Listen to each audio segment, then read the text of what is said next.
Bagaimanakah pandemik COVID-19 memberi kesan yang besar kepada isu persempadanan di Malaysia? Yang pertama, perubahan polis imigresen. Negara boleh membuat perubahan pada polis imigresen mereka untuk mengawal ketibaan asing. Prosedur pemeriksaan dan pemantauan kesihatan mungkin diperketatkan di sempadan untuk mencegah penularan COVID-19. Yang kedua pula, kawalan pergerakan dan penutupan sempadan. Banyak negara telah mengambil langkah drastik untuk mengawal pergerakan penduduk dengan menutup sempadan atau mengenakan sekatan perjalanan. Ini termasuk menutup sempadan udara, darat dan laut. Sesetengah negara mungkin menguatkuasakan kawalan sempadan yang ketat untuk mencegah penyebaran virus merentas sempadan. Yang ketiga, kelewatan dan penggantungan proses sempadan. Sesetengah negara mungkin mengalami penggantungan proses membuat keputusan atau perubahan dalam jadual pilihan raya. Dan proses persempadanan semula sebagai tindak balas kepada wabak itu. Ini boleh menyebabkan kelewatan dalam melaksanakan perubahan sempadan yang dirancang. Yang keempat pula, ataupun yang terakhir, kesan ekonomi. Krisis ekonomi yang disebabkan oleh pandemik boleh menyebabkan perubahan dalam struktur pekerjaan, penghijrahan, pekerjaan dan kepadatan penduduk di sesuatu kawasan. Ini mungkin memerlukan pelarasan sempadan untuk mencerminkan perubahan dalam realiti ekonomi tempatan.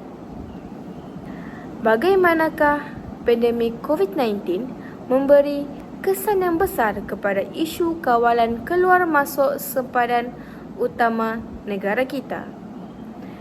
Hal yang pertama ataupun kesan yang terbesar iaitu keselamatan dan kesihatan awam.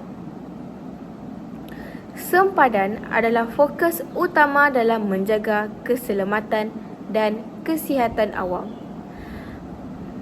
Pemeriksaan suhu, ujian COVID-19 dan langkah berjaga-jaga lain boleh dilaksanakan di lintasan sempadan. Bagaimanakah pandemik COVID-19 memberi kesan yang besar kepada isu kawalan keluar masuk sempadan utama negara kita?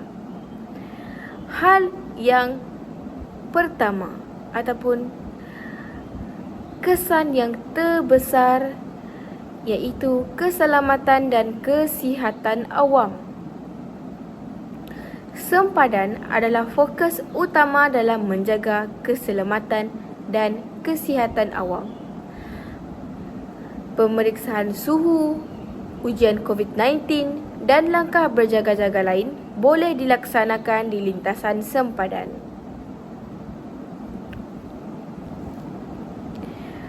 Sebagai contoh keselamatan, hal ini mengelakkan pendatang tanpa izin membolosi lorong tikus di sempadan negara,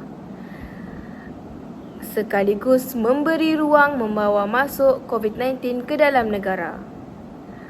Seperti yang kita tahu, negara kita mempunyai lorong tikus yang sering digunakan oleh pendatang asing bagi memasuki Malaysia. Bagi contoh kesihatan pula, hal ini untuk mengurangkan jangkitan COVID-19 yang dibawa oleh pelancong luar negara. Hal ini diambil berat kerana jangkitan COVID-19 bermulanya daripada negara luar iaitu China dan ia telah tersebar ke seluruh dunia. Baiklah, seperti yang kita lihat, terdapat 3 data yang telah diperolehi pada 3 Oktober 2022 iaitu pada tarikh-tarikh yang penularan COVID-19 semakin merebak. Yang pertama, ujian saringan COVID-19. Yang kedua, kes harian. Dan yang ketiga, kes COVID-19 aktif. Saya akan huraikan untuk ujian saringan COVID-19 dahulu. Baiklah, untuk ujian saringan, lebih daripada 27,335 dan kadar positif 6.7%, dan ini sangat membimbangkan.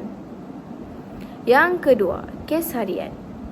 Dalam masa satu hari, kes COVID-19 melebihi 1,722, dan apabila ditambah keseluruhan kes mencapai 4.800.048,314.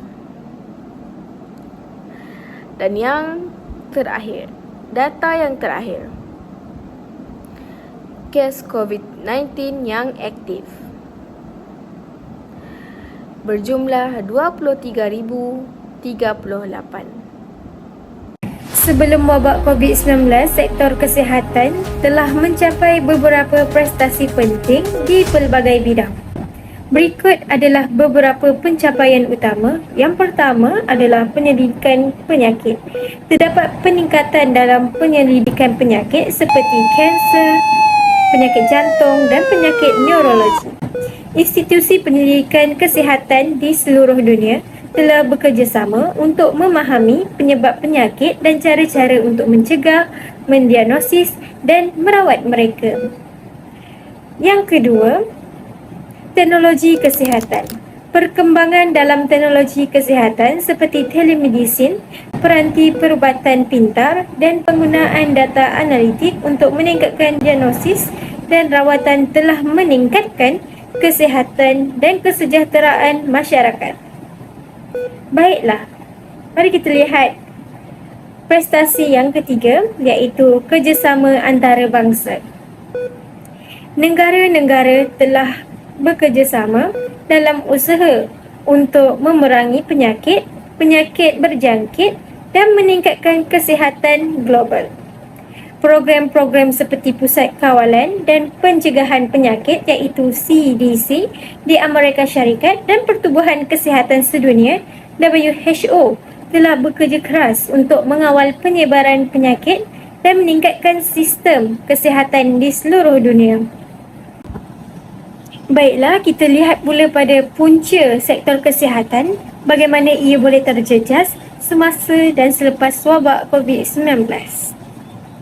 Mari kita lihat pada konteks global. Yang pertama, sektor kesihatan terjejas dengan tersumbatnya sistem kesihatan. Kedua, kurangnya sumber daya. Ketiga, pertumbuhan kesihatan mental di mana masyarakat lebih cenderung kepada penyakit-penyakit seperti anxiety, depression dan sebagainya. Kerana apa? Kerana berpunca daripada kehilangan ahli keluarganya, menghidapi pelbagai penyakit berjangkit, dan itu menyebabkan mereka tidak dapat hidup dengan lebih berkualiti. Dan akhir sekali adalah ketidakseimbangan akses vaksin. Okey, baiklah kita lihat pada konteks Malaysia, negara kita, iaitu punca sektor kesihatan ini boleh terjejas adalah tumpuan pada rawatan COVID-19.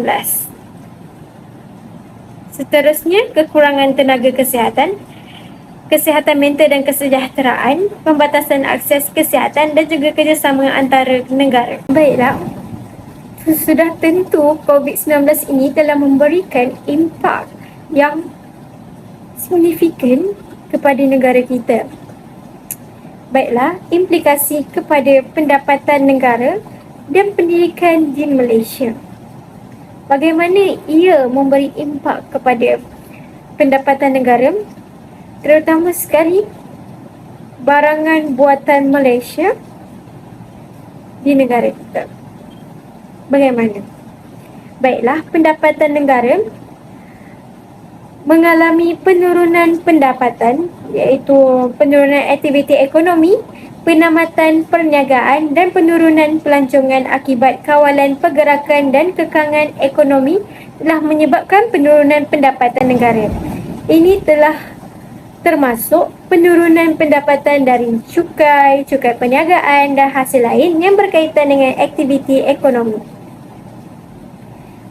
Seterusnya adalah peningkatan perbelanjaan awam. Di sini, kerajaan terpaksa meningkatkan perbelanjaan awam untuk menyokong rakyat yang terjejas secara ekonomi akibat pandemik ini melalui bantuan keuangan, insentif perniagaan dan juga program bantuan sosial. Baiklah, lebih fokus lagi, implikasi kepada pendapatan negara, terutama barangan buatan Malaysia, adalah gangguan bekalan dan pengeluaran, di mana industri tempatan menghadapi cabaran dalam bekalan bahan mentah, pengeluaran dan pengedaran akibat penutupan kilang, gangguan bekalan antarabangsa dan perubahan dalam permintaan pemasaran. Baiklah, seterusnya, peluang untuk kembangkan barangan tempatan. Dari segi lain, pandemik ini telah memberikan peluang untuk meningkatkan pengeluaran dan penjualan barangan buatan Malaysia seperti pengeluaran alat perlindungan peribadi iaitu PPE dan peralatan perubatan yang diperlukan untuk menangani COVID-19. Bagaimana pula implikasi kepada pendidikan di Malaysia? Baiklah, yang pertama, peralihan kepada pembelajaran jarak jauh. Pandemik ini telah memaksa institusi pendidikan di Malaysia untuk beralih kepada pembelajaran dalam talian atau hybrid yang melibatkan pelaburan dalam infrastruktur digital, pembangunan kurikulum dalam talian dan penyesuaian kepada cara pengajaran dan pembelajaran. Seperti yang kita hadapi sebelum ini pada fasa pembelajaran jarak jauh iaitu PDPR, kita menggunakan Google Classroom, Jamboard, Google Meet dan sebagainya. Selain itu, kita juga mengalami cabaran akses dan kualiti. Wujudnya jurang digital di kalangan pelajar dari lapisan masyarakat yang kurang berkemampuan dan kualiti pembelajaran yang mungkin terjejas dengan peralihan kepada pembelajaran dalam talian. Ya, seperti yang kita alami sebelum ini, kebanyakan penduduk ataupun murid yang tinggal di dalam pedalaman, yang tinggal di tempat yang kurangnya akses internet mengalami kualiti yang agak teruk untuk belajar.